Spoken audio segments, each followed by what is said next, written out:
देखिए, ये पिछले 20 दिनों से ये प्रोटेस्ट जारी है, धरना जारी है और हम लोग मीडिया में, अखबारों में ये सब सुनते आ रहे हैं, देखते आ रहे हैं। तो हम ये महसूस करते हैं कि इनकी जो शिकायतें हैं और इन्होंने जो कंप्लेन की है और इनके साथ जो कुछ ज़्यादतियाँ हुई हैं पहलवानों के साथ, बेटियों के साथ, ये बेटियाँ हमारे देश का गर्व है और ये बेटियाँ हमारे देश के लिए मेडल लाई हैं, हमारे देश को सम्मान दिलाया है, हमारा देश का गर्व बढ़ाया है। और इसके बावजूद ये 20 दिन से इंसाफ के लिए आवाज़ लगा रही हैं, इंसाफ के लिए यहाँ बैठी हैं और बहुत साफ तौर पर आरोप लगाए गए हैं, नाम के साथ लगाए गए हैं। इसके बावजूद कोई कार्रवाई नहीं हो रही है। यहाँ तक कि एफआईआर भी सुप्रीम कोर्ट के दखल अंदाजी के बाद एफआईआर दर्ज हो सकी है। तो ये साफ समझ में आता है कि आखिर क्यों बचाया जा रहा है उनको।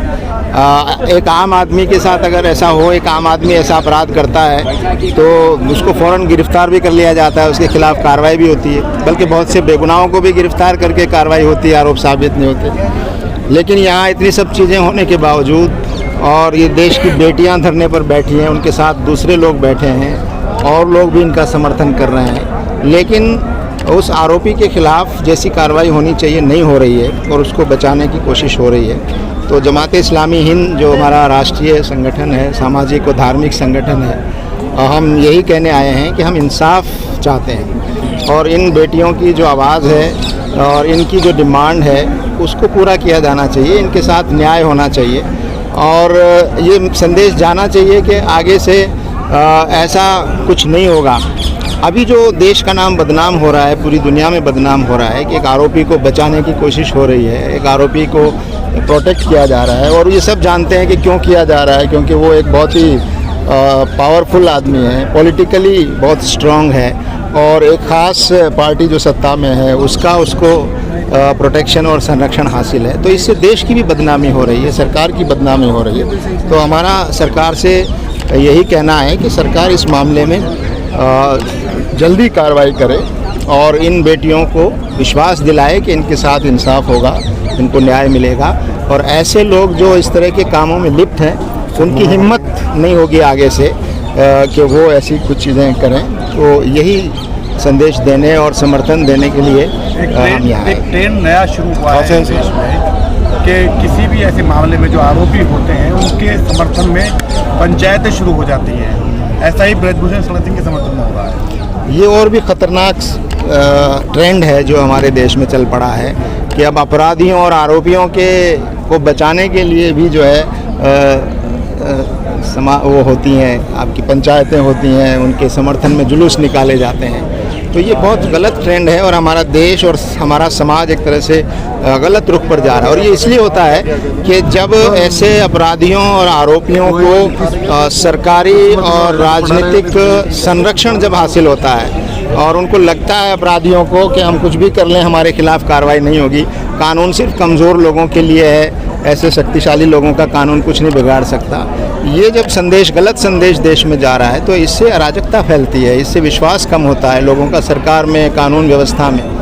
तो हम ये समझते हैं कि सरकार को अब इसमें देर नहीं लगानी चाहिए और उचित कार्रवाई करनी चाहिए और हमारी इन बेटियों को पूरी तौर पर विश्वास में लेना चाहिए और आगे के लिए बताना चाहिए कि ऐसा कुछ नहीं होगा और जो भी करेगा उसको सज़ा मिलेगी, चाहे वो किसी पार्टी का हो, सरकार का अंग ही क्यों ना हो, कितना ही शक्तिशाली क्यों ना हो। आरोपी और अपराधियों के खिलाफ कानून के मुताबिक कार्रवाई होना चाहिए। यही संदेश देने के लिए भूषण कह रहे हैं कि शिलाजीत की रोटी थोड़ी खाता था मैं कि मैं इतने लड़कियों के साथ में ऐसे मतलब ये काम कर सकता हूँ।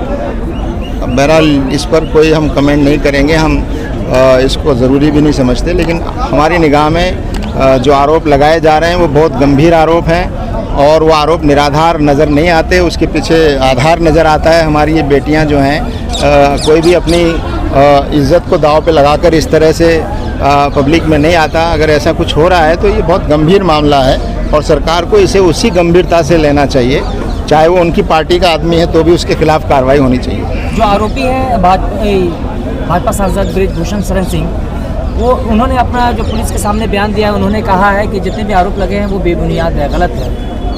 अब आप आरोपी की बात मानेंगे या पीड़ितों की बात मानेंगे, ये तो जांच होनी चाहिए। पहले उस आदमी को अरेस्ट किया जाना चाहिए। अरेस्ट करके उसकी, जैसे आप आम आदमियों की इन्वेस्टिगेशन करते हैं, FIR दर्ज होने के बाद उनको हिरासत में लेते हैं, और अगर वो पीड़ितों को प्रभावित करने की ताकत रखता है तो ऐसे व्यक्ति को हिरासत में लेने के बाद आप जांच करते हैं। तो ऐसा क्यों नहीं किया जा रहा? उनको हिरासत में लेकर जांच क्यों नहीं किया जा रहा? वो आरोपी जो है खुद प्रभावित कर रहा है लोगों को, और एक तरह से थ्रेटनिंग भी आ रही है लोगों को। तो ये गलत बात है। तो सरकार को चाहिए कि उसको आरोपी की तरह, आप देख रहे हैं दुनिया में देश के राष्ट्रपति और देश के प्रधानमंत्री दूसरे देशों में उन पर आरोप लगे, उनके खिलाफ भी जांच हुई और सब कुछ हुआ। तो आखिर क्यों बचाया जा रहा है? आखिर क्यों बचाया जा रहा है? मोदी साहब का केरला स्टोरी का प्रमोशन कर रहे हैं, क्या कहेंगे? जी, मोदी साहब केरला स्टोरी फिल्म का प्रमोशन कर रहे हैं। देखिए, अभी इन पहलवानों के समर्थन में आए हैं, उस विषय पर हम अलग से बात कर सकते हैं। अभी तो ये हमारी इन बेटियों के साथ जो नाइंसाफ़ी हुई है, इनको इंसाफ मिलना चाहिए, और जो आरोपी है उसके खिलाफ कानूनी कार्रवाई हो, जांच हो। और पीड़ित भी कह रहे हैं कि जो आरोप गलत साबित हो जाए तो जो चाहे सजा देना। ब्रजभूषण भी कह रहे हैं कि अगर आरोप सच साबित हो जाए तो मुझे फांसी पे चढ़ा देना। किसको सही माने, किसको गलत? हमारे देश में कानून मौजूद है, हमारे देश में एक तरीका मौजूद है।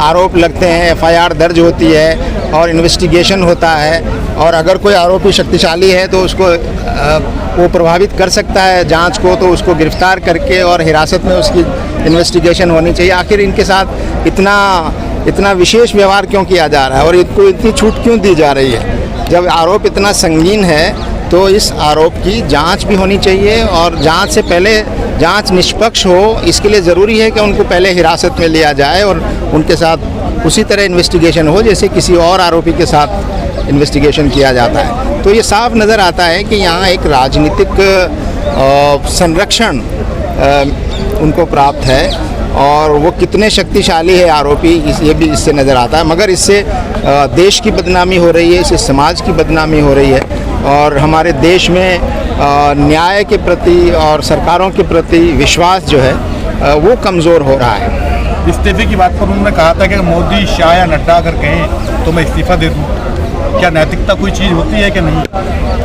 अब ये तो हमारे उन लोगों को सोचना चाहिए जिनकी पार्टी से वो संबंध रखते हैं। वो पार्लियामेंट के सदस्य हैं, उन्होंने संविधान की ओथ ली है, तो इसका आदर रखना चाहिए कि जब इतने गंभीर आरोप लग रहे हैं तो उनको खुद इन्वेस्टिगेशन के लिए आगे आना चाहिए और अपने आप को बेगुनाह साबित करना चाहिए।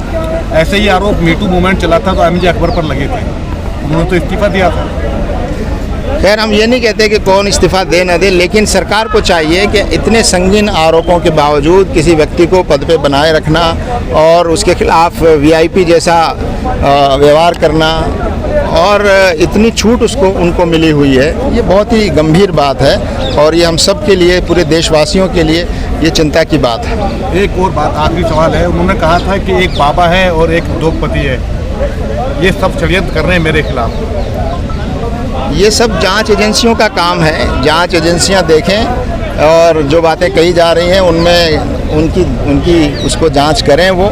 लेकिन हमारा कंसर्न और हमारी चिंता ये है कि इतने गंभीर आरोप लगे हैं और हमारी बहनें और बेटियां यहाँ 20 दिन से आवाज़ उठा रही हैं और उनकी सुनवाई नहीं हो रही है, और उस शख्स को अभी बचाया जा रहा है। ये बहुत चिंता की बात है। हम उनके साथ हैं और उनको इंसाफ मिलना चाहिए।